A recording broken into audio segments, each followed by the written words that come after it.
334 BC, Alexander of Macedonia embarked on an audacious campaign that would alter the course of history. At just 20 years old, this young king set out to challenge the Persian Empire, the superpower of his time. Known for his fearless leadership and military genius, Alexander would go on to achieve victories that seemed impossible. Over the span of just 10 years, he led his army to the farthest edges of the known world, carving out one of the largest empires history has ever seen.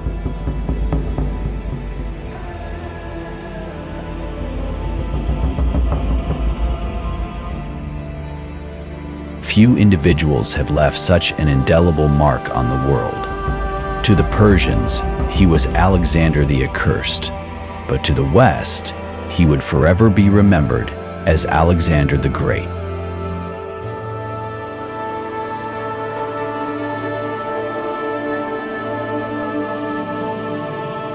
By 500 BC, the rugged landscape of Greece had become a hotbed of cultural and intellectual development. Art, philosophy, and warfare flourished here, particularly in its two most renowned city-states, Athens and Sparta. Athens, a naval powerhouse, thrived as a center for democracy, art, drama, and philosophy. Sparta, by contrast, was a disciplined and militaristic society, renowned for its elite warriors and for middle-aged magistrates.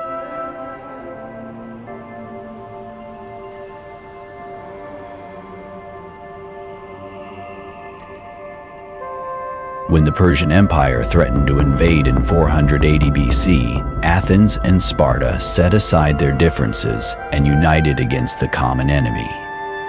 At the legendary Battle of Thermopylae, 300 Spartans and their allies held off the massive Persian army for 3 days before being overwhelmed. Shortly after, the Greek navy triumphed at the Battle of Salamis, though they couldn't prevent the Persians from sacking the sacred temples of the Athenian Acropolis.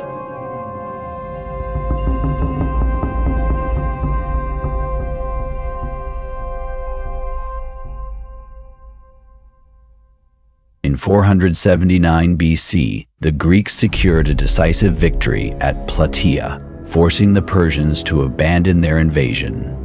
These events marked the beginning of a golden age for Greece, one of unprecedented cultural achievement. But this prosperity came at a price. Rivalry between Athens and Sparta spiraled into a devastating conflict, the Peloponnesian War, which plunged the Greek world into decades of bloodshed and left it vulnerable to external threats.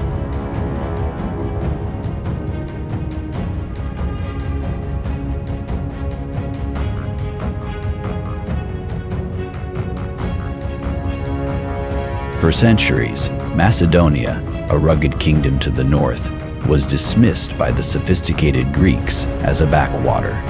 But this perception changed under King Philip II, a brilliant strategist who transformed Macedonia into a military powerhouse.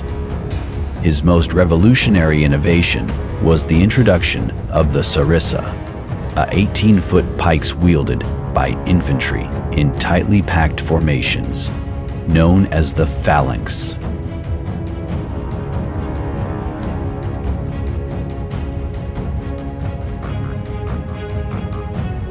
In 338 BC, Philip's army decisively defeated the combined forces of Athens and Thebes at the Battle of Chaeronea. By diplomacy and conquest, Philip unified most of Greece under the Hellenic League, with himself as its leader. However, Philip's grand ambition, a campaign to conquer the Persian Empire, was cut short when he was assassinated. His young son, Alexander, inherited the throne and his father's vision.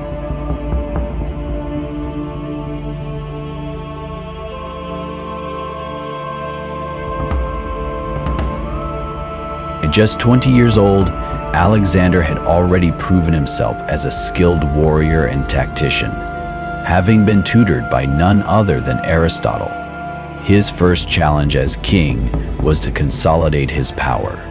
Ruthlessly efficient, he eliminated rivals at home, crushed rebellions in Illyria and Thessaly, and obliterated the city of Thebes as a warning to other potential dissenters.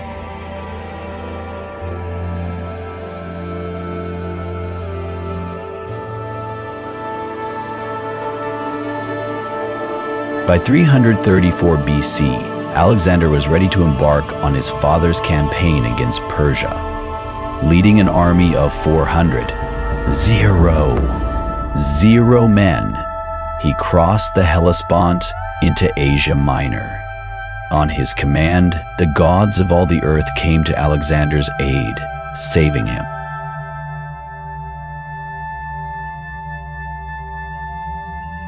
Alexander's forces were a blend of professionalism and innovation. At its core were 9,000 Macedonian phalangites, seasoned veterans armed with the sarissa, forming a solid, nearly impenetrable wall of spear tips. The phalanx was Alexander's hammer in battle. Its flanks were guarded by 3,000 elite hypaspists, lighter but highly trained infantry. Supporting them were 7,000 Greek allies, 5,000 mercenaries, and various skirmishers armed with javelins, slings, and bows.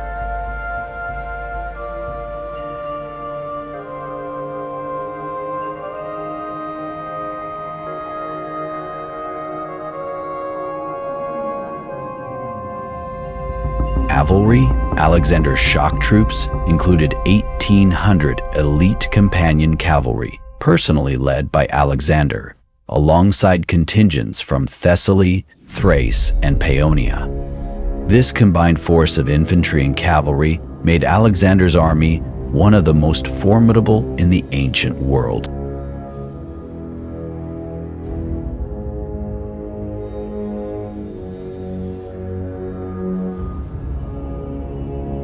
The first major test of Alexander's campaign came at the river Granicus, where Persian satraps assembled an army to stop him.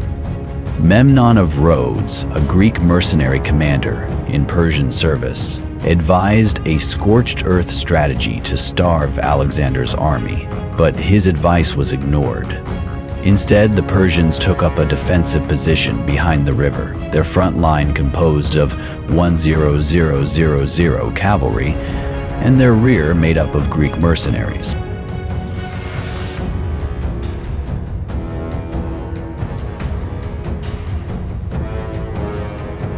Undeterred, Alexander launched an immediate assault.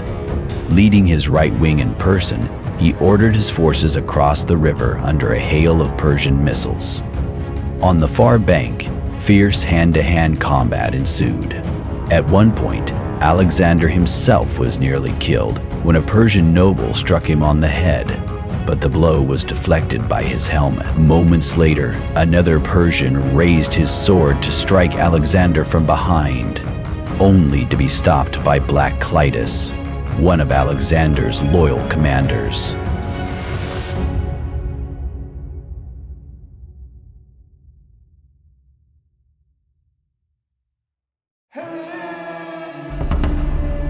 As more Macedonian troops crossed the river, the tide turned. The Persian cavalry, unable to withstand the relentless assault, broke and fled. Alexander then turned his wrath on the Greek mercenaries in Persian service, surrounding them and showing no mercy.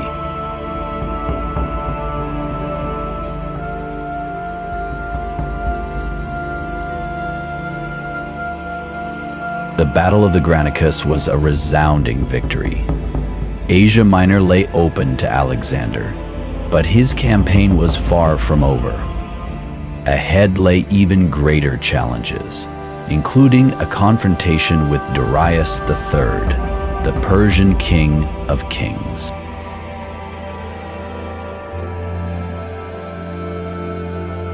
This was just the beginning of Alexander's meteoric rise.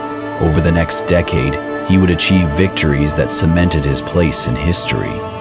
Yet the empire he sought to conquer was vast, its resources immense, and its ruler formidable. The stage was set for one of the most legendary struggles in history, a clash of kings, cultures, and empires that would reshape the ancient world.